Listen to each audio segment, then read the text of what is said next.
안녕하세요. 김종일 목사입니다. 오늘은 성경 여행 세 번째 시간입니다. 창세기 1장은 참 무궁무진한 그런 내용들을 담고 있습니다. 그것을 일일이 다 살펴보기에는 시간이 너무 많이 걸릴 것 같습니다.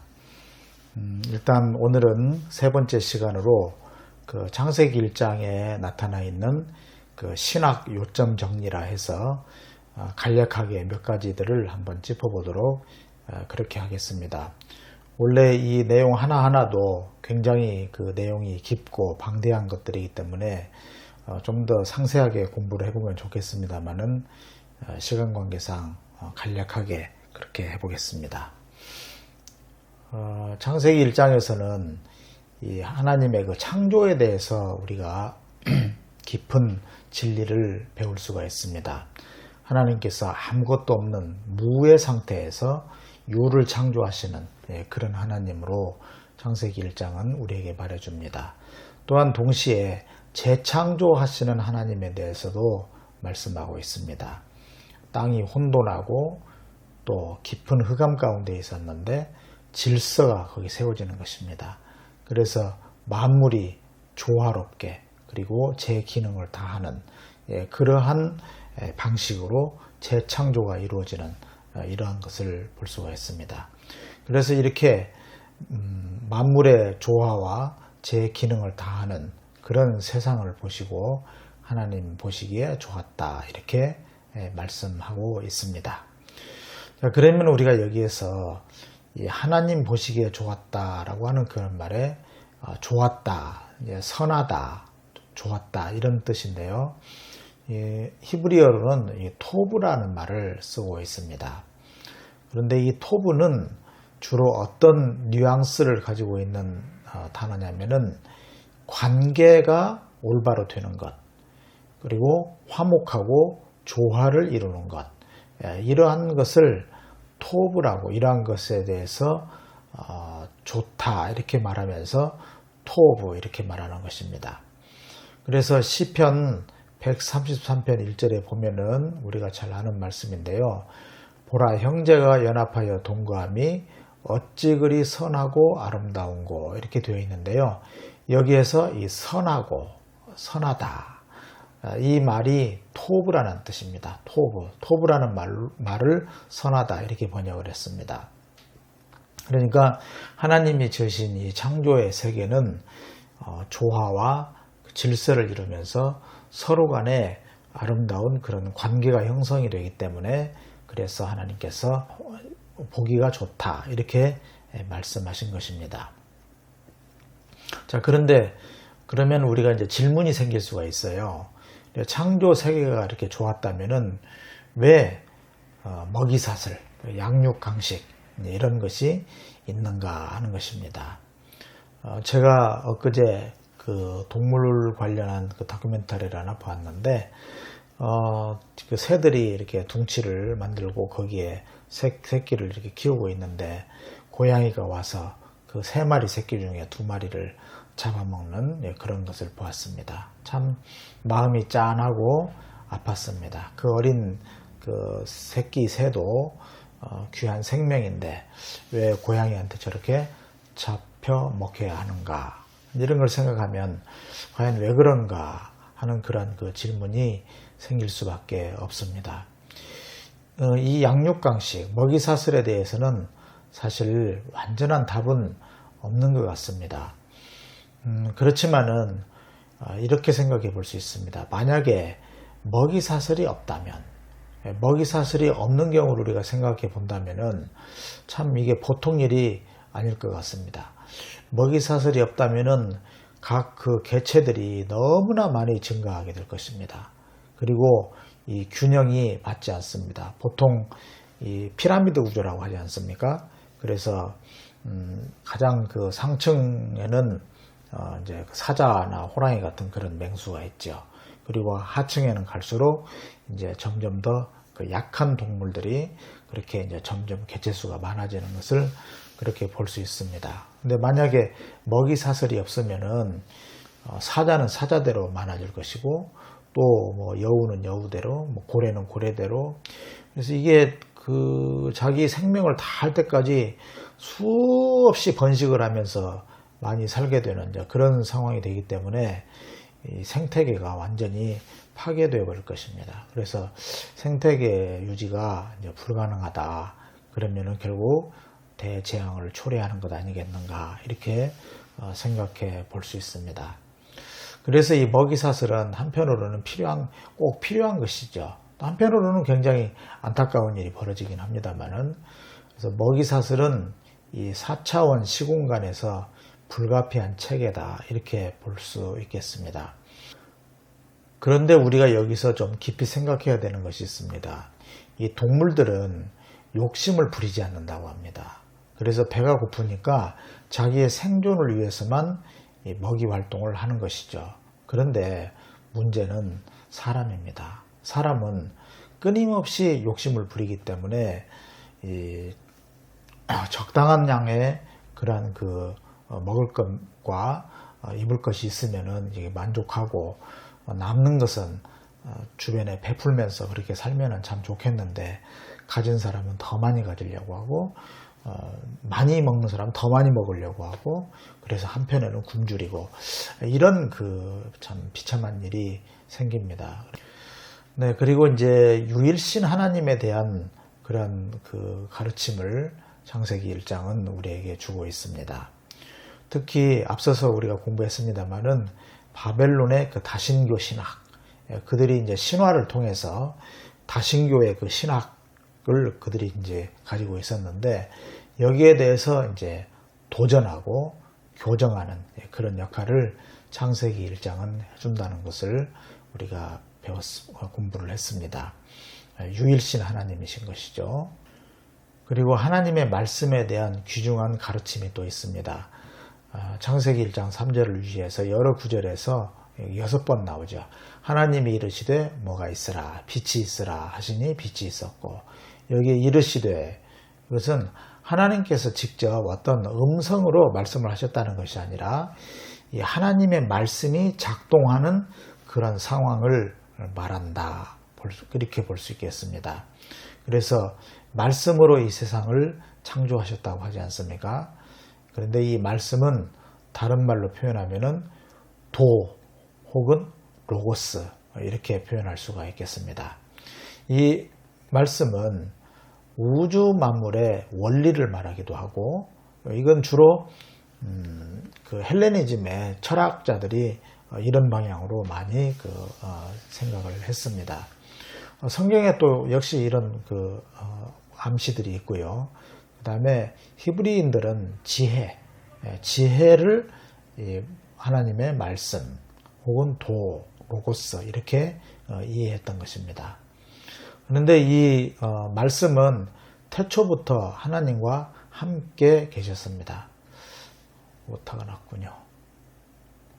하나님과 함께 계셨습니다. 요한복음에 보면 태초에 말씀이 계시니라. 이 말씀이 하나님과 함께 있었고 이 말씀이 곧 하나님이다. 이렇게 되어 있지 않습니까? 그래서 태초부터 이 말씀이 하나님과 함께 계셨던 것입니다. 물론 이것은 우리가 쉽게 이해하기는 어렵지만은 이 말씀을 통해서 하나님께서 창조하셨다는 것은 하나님과 함께 있었던 말씀을 통해서 창조했다. 이렇게 볼 수 있겠습니다. 또한 동시에 이 태초부터 계신 그 말씀은 창조자였습니다. 잠언 8장에 보면은 그가 창조자로서 온 세상을 창조했다. 이렇게 말하고 있습니다. 결국 우리는 신구약 성경을 통틀어 볼 때 예수 그리스도께서 바로 말씀이며 도이며 로고스라는 것을 우리는 알게 되었습니다. 예수 그리스도께서 성육신 하셔서 이 세상에 오셨는데 말씀이 육신으로 오신 것이죠. 앞서서 이제 유일신 하나님에 대해서 성부 하나님을 암시하고 있죠. 그리고 하나님의 말씀인 성자 예수님에 대해서 암시가 있고요. 그 다음에는 성령 하나님에 대한, 그러니까 하나님의 영에 대한 암시가 또 있습니다. 1장 2절에 보면 하나님의 영은 수면 위에 운행하시니라. 그래서 하나님의 영에 대한 이야기가 나옵니다.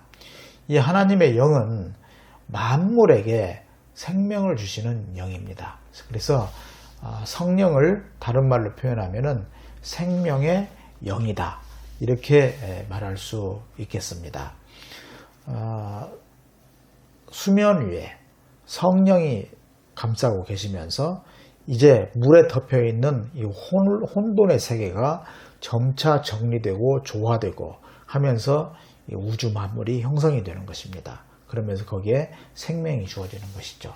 그래서 생명의 영이 역사하시는 그런 모습을 창세기 1장은 보여주고 있습니다.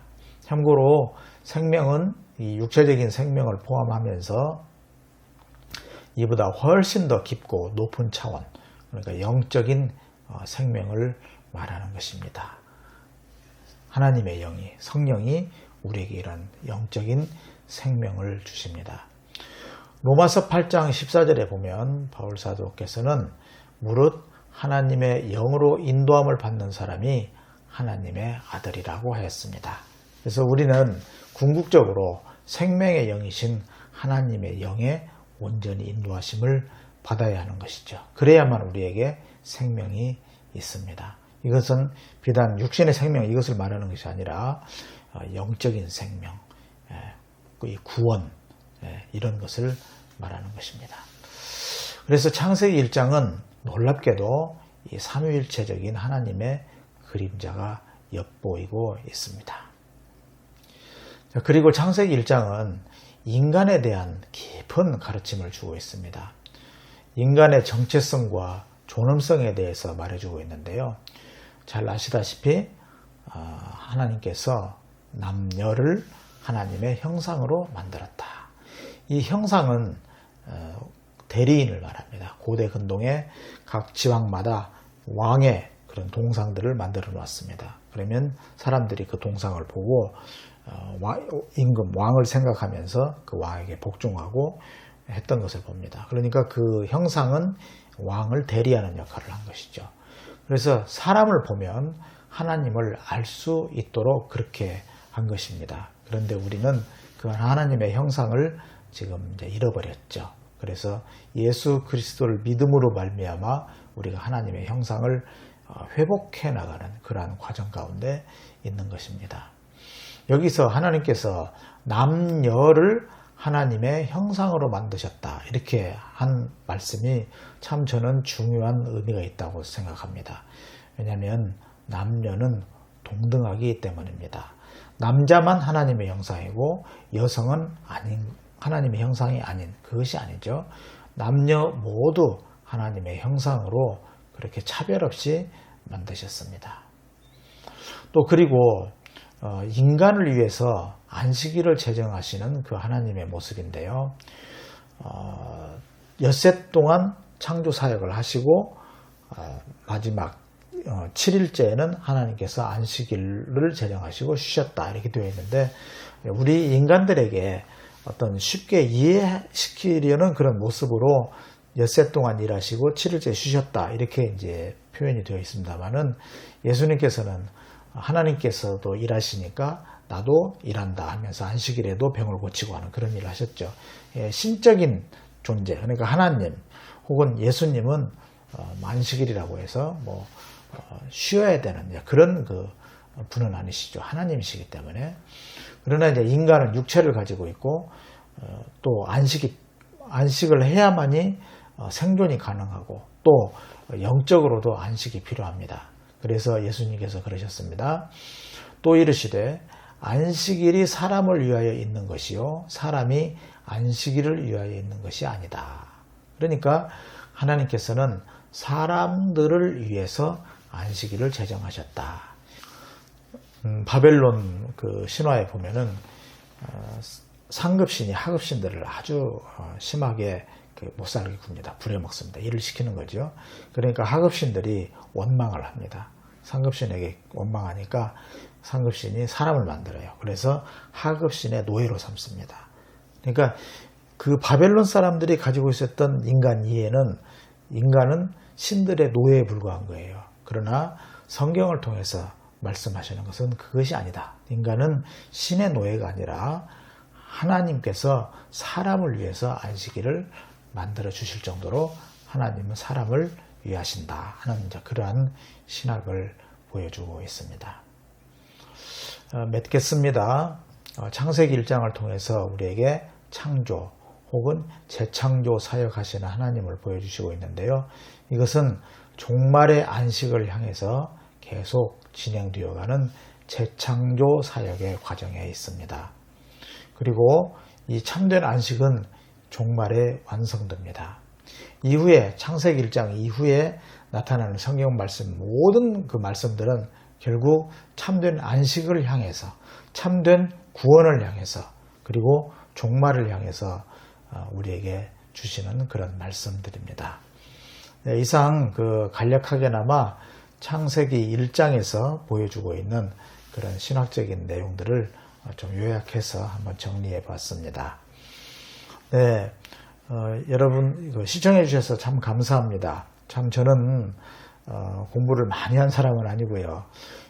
대신 늦게 신학을 조금 공부했습니다만은 참 성경 말씀을 어떻게 하면 우리가 하나님의 말씀으로서 우리의 삶 가운데 잘 받아들이고 그대로 말씀을 적용하면서 살 것인지에 대해서 많은 그런 숙제를 갖고 있습니다. 그래서 이제 이렇게 동영상을 만들고 있습니다만은 여러 가지 제가 말주변도 부족하고 설명하는 능력도 좀 약하고 또 이 공부의 깊이도 별로 없습니다. 그렇지만 좀 이해해 주시고 특히 청소년들 주변의 청소년들에게 이 성경 여행 이 코너를 좀 많이 좀 소개를 하셔가지고 우리 청소년들 젊은이들이 하나님의 말씀을 좀 더 가까이 할 수 있는 그런 기회가 될 수 있도록 그렇게 해주시면 참 고맙겠습니다. 감사합니다. 안녕히 계십시오.